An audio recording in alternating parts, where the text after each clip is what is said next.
নমস্কার বন্ধুরা, পরবর্তী ভিডিওতে আবার আমি তোমাদের সামনে এসে গেছি। আজকে তোমাদের কাছে বলবো ফ্ল্যাটের ঘরের ব্যাপারে।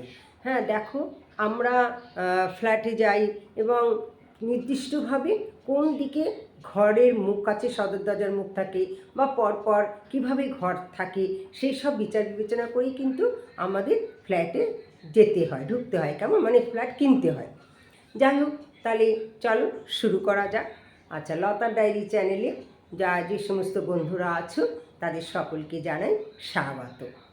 আচ্ছা দেখো বন্ধুরা, একই সারিতে তিনটি দরজা রাখবে না। একই সারিতে যদি এক লাইনে আর কি পরপর যদি তোমাদের দরজা থাকে, একই সারিতে যদি তিনটে দরজা একটা দুটো তিনটে একই সারিতে, সেটা থাকবে না।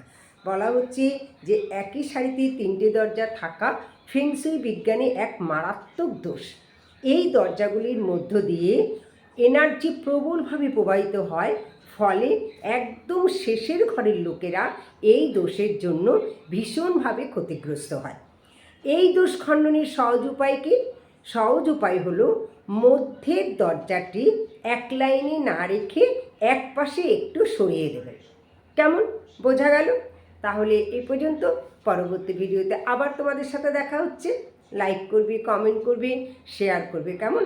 আর লতা ডায়েরি চ্যানেলটা ভালো লাগলে সাবস্ক্রাইব করো। আজ আসি।